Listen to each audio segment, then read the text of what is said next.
So, in this episode, I felt like we mostly focused on the uncle side of things. The first thing that kind of caught my eye was when the ninja police listed him as, the number one suspect of, for the murder of, I guess, the head of the Kuga in the previous head of the Kuga. And for that, they have like video evidence of him, just they just have evidence of him, but they don't, since the view was so blurry, they don't have actual confirmation that it was him. They just have, video evidence of someone, beating up the ninja of the Kuga, and they just suspect him. And the second scene that kind of caught my eye was towards the middle, was when he tried to infiltrate the Kuga to retrieve these weapons blueprints, but it ended up not being there. And then the next day, when he comes back to the ninja mechanic to fix his gear, the mechanic reveals that a few years ago, Kido, the current head of the Kuga, came to him and asked him if he can make a weapon that, required a lot of energy, and because of that, the mechanic turned him down. But it feels like that the reason he told him this was because it was very important.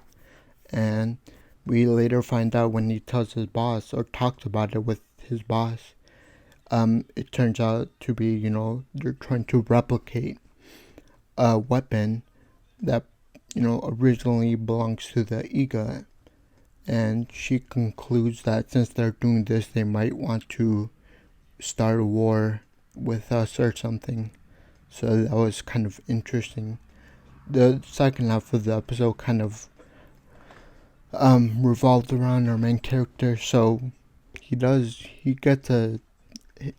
pretty much gets assigned a test of, retrieving documents from teacher's lounge, and with the help of, his friend group, he is kind of able to do that. But before as is assembling the group, these two kids come to, be a part of his group, and it turns out to be the kids that our main character, saved around, I think it was in the second episode he saved them, so they're kind of repaying the debt.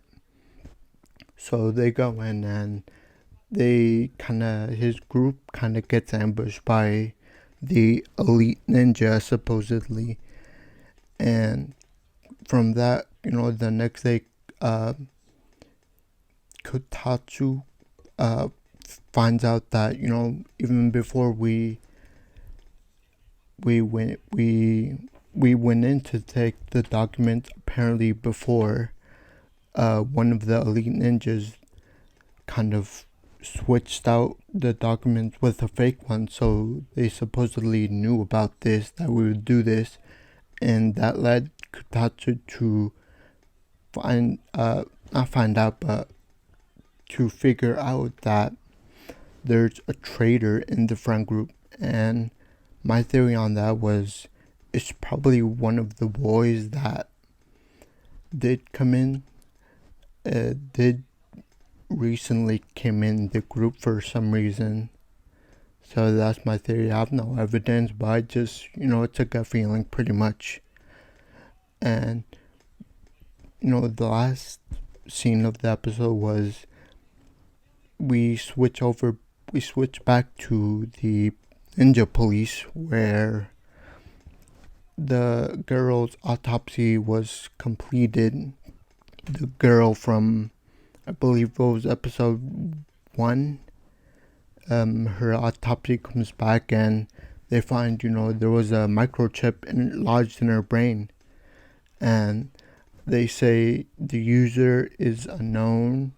Everything about that is unknown. But my suspicion is that it was probably the lead Kido that put them there, because he knew that if they get caught, he needs a way to remotely kind of make them suicide.